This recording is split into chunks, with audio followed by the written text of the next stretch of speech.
Today we are reading Radio Rescue by Lynne Barasch.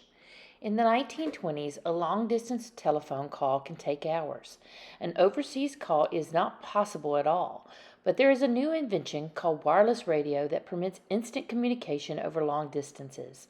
An excited young boy, a licensed amateur radio operator, puts on his earphones and slowly turns a dial on his radio receiver, waiting to hear some electronic sounds, dots and dashes in Morse code that make up a message. He then taps out his reply. In this book, Lynne Barasch tells the story of one boy and how he became an amateur radio operator just for fun, but also got to use his skill for something more important. W2AZK is a call sign or ID for the character in this book. It is based on the true story of Robert Marks and how he first studied to get his ticket or license in amateur radio that went on to save lives. We will learn more about him at the end of the video. In 1923, the clothes we wore were prim and proper. The cars we drove looked like boxes on wheels. Telephones had no number buttons to press. You told the operator whom you wanted to call. And we had a new invention, a way of communicating long distance through the air with no wires connecting the callers. It was called wireless radio communication. You couldn't just talk through the wireless. You had to send messages tapped out in Morse code with a telegraph key. To do it, you needed a transmitter, a receiver, and an aerial. Soon, aerials were sprouting on rooftops all over the city. I thought it was wonderful. I was 10 years old and itching to get involved. But first I had to learn Morse code, all the letters of the alphabet and the numbers from 1 to 10. And I'd have to practice tapping the dots and dashes that spelled out the words with a telegraph key. A dot, or short sound, was made by pushing down and releasing the telegraph key quickly. For a dash, you held the key down longer, making a long sound. Each different combination of dots and dashes makes a different letter or number.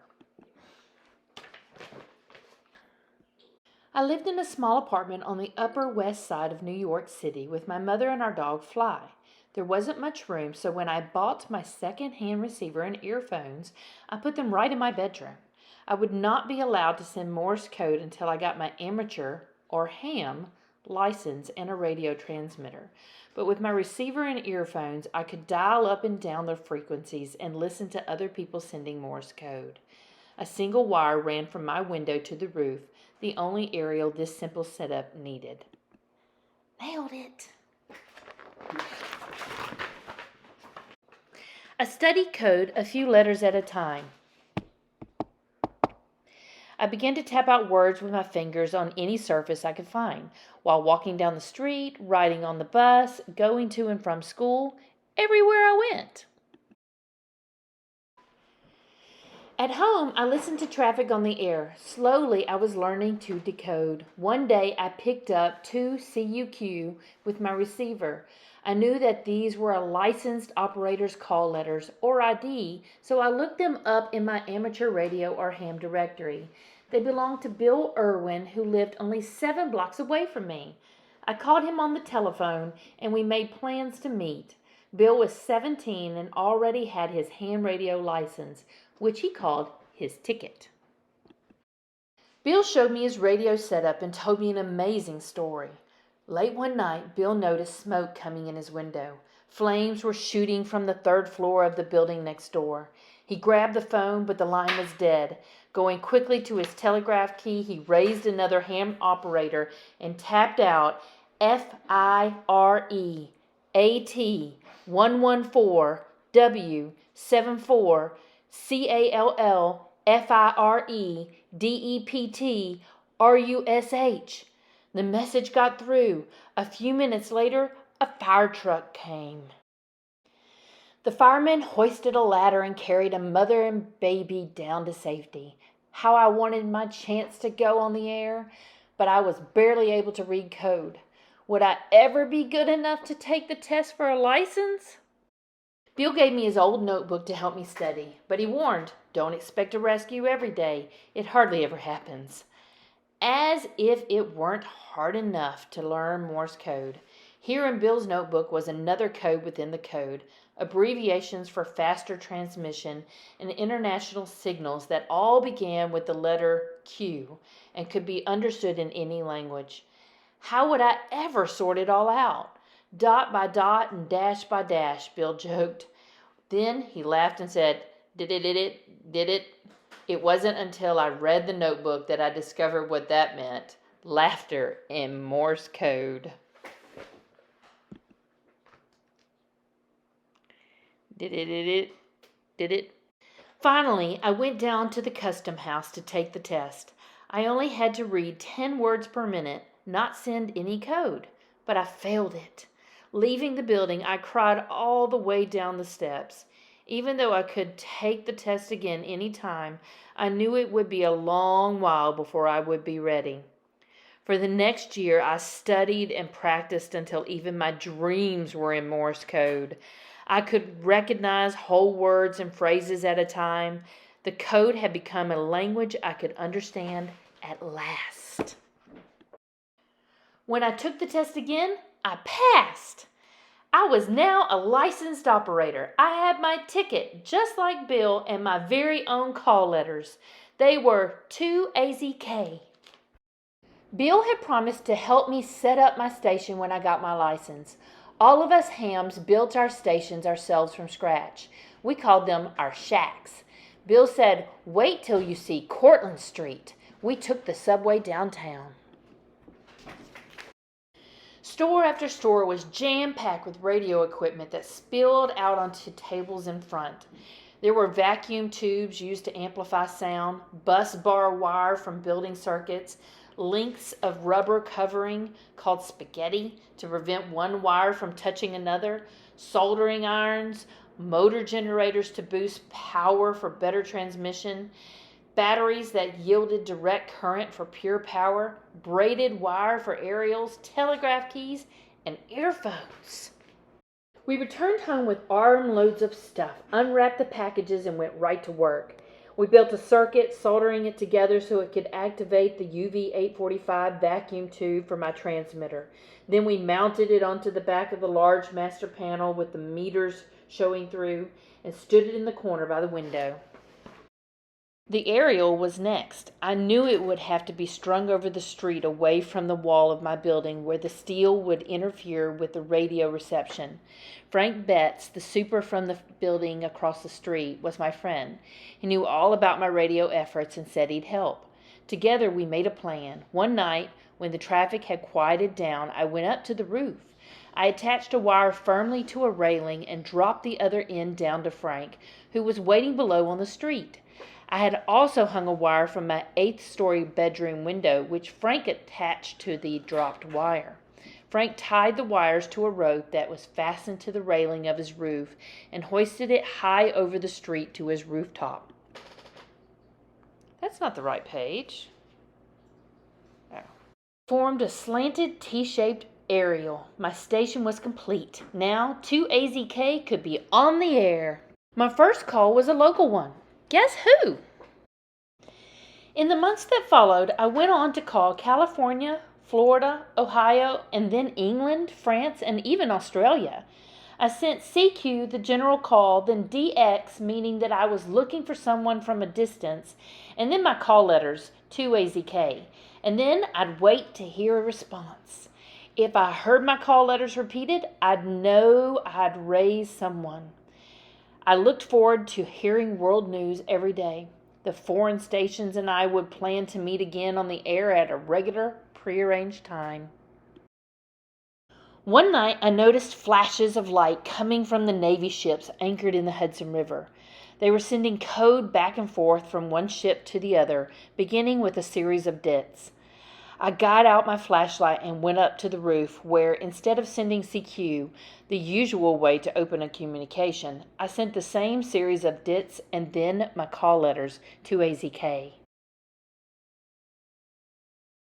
Soon I was exchanging messages in code with dozens of sailors. They asked if I would make phone calls for them to tell their families and girlfriends when they'd be home or on shore leave. Once ashore, the sailors paid me a visit. They weren't expecting a 12-year-old boy. My mother was surprised too. She hadn't known about my rooftop signaling. But my ham station was to see a more dramatic event. In 1926, a ferocious hurricane struck the Florida coast, wiping out all the phone lines. Ham radio operators have always been on the job in emergencies. Often they are the first to pick up distress calls. The Coast Guard radio was completely tied up handling local rescue operations, leaving ham radio as the only way for outsiders to get news from the disaster area. I sat glued to my receiver listening to traffic when I picked up a message from 4LDG in Miami. 4LDG was transmitting the names of people who had survived the storm and wanted to tell family and friends in New York that they were safe. I carefully wrote down all the names to call, thinking that was the end of the message. But it wasn't. Just as I was ready to sign off, I heard family stranded in flood on Key Largo, QSB. Signal fading. Please call Coast Guard. And he signed off. I tried to raise the Coast Guard on ordinary channels but couldn't get through. I kept thinking about the family on Key Largo. Maybe they had a boy like me. Maybe a dog like mine. Maybe they were huddled on the roof of a house waiting for a rescue. It was against the law, but I got on the emergency band reserved for official use and sent SOS. Family stranded on Key Largo, exact location unknown. Send help, rush. I sent that message over and over. Finally, the Coast Guard in Miami acknowledged it would send a boat out to look for the family. I stayed on the air most of the night relaying more hurricane news until finally the Coast Guard in Miami broke in with, "Family on Key Largo safe, thanks to you." In spite of my excitement, I signed off and went to sleep. I had been working traffic for 24 hours. A few days later, a reporter came to interview me and take a picture of me and my shack. I wasn't too happy about being called an infant, and there was no mention of the hurricane rescue, but I didn't mind. We ham radio operators like nothing better than to help whenever there is a disaster. I was proud to be a small part of that great tradition.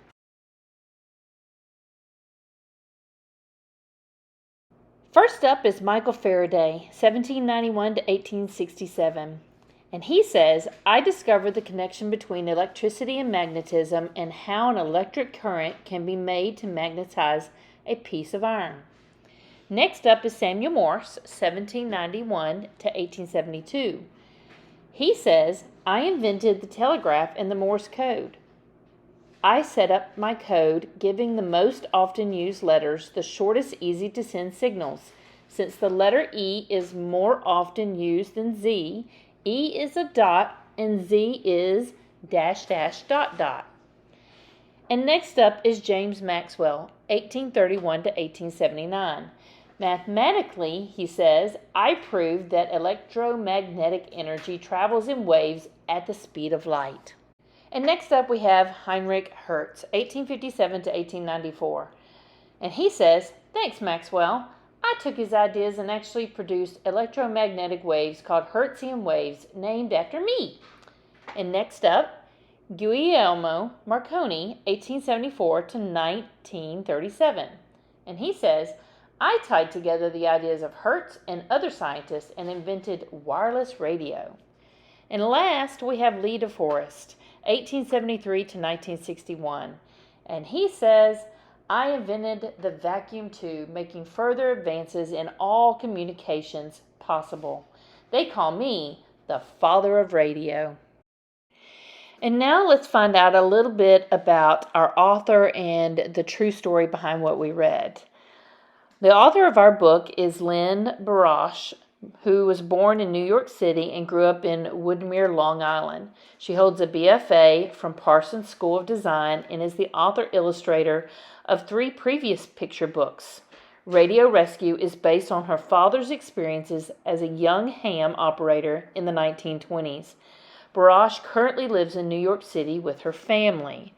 If you turn back to the author's note at the beginning of the book, we'll learn a little bit about the character that we read about. The boy in this book is actually my father, and the story is based on his experiences as a young amateur radio operator, the youngest to be licensed in the United States at the time. In 1923, when he was 10 years old, communicating with someone far away wasn't as easy as it is today. If you wanted to call Los Angeles from New York, you would pick up the phone and say, "Operator, I want to place a person-to-person call to Los Angeles."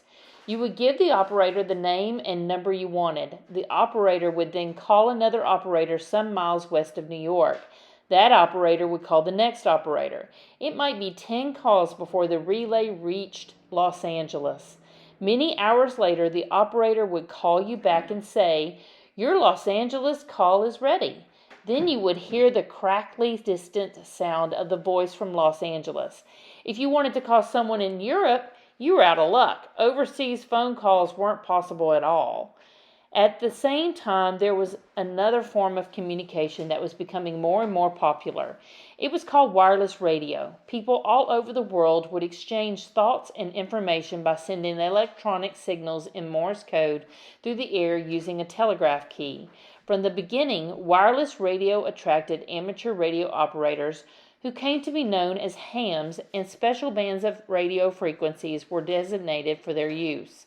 Until recently, Morse code was used on the high seas in ship-to-ship and ship-to-shore radio. All ocean-going cruise ships, by law, were required to have someone on board who was qualified to send and receive Morse code. Airport beacons sent Morse code 24 hours a day, identifying their locations. So did offshore drilling platforms. During the Vietnam War, in a television interview he was forced to give, American prisoner of war Jeremiah A. Denton Jr. blinked his eyes to spell out the word torture in Morse code to notify the outside world of his condition.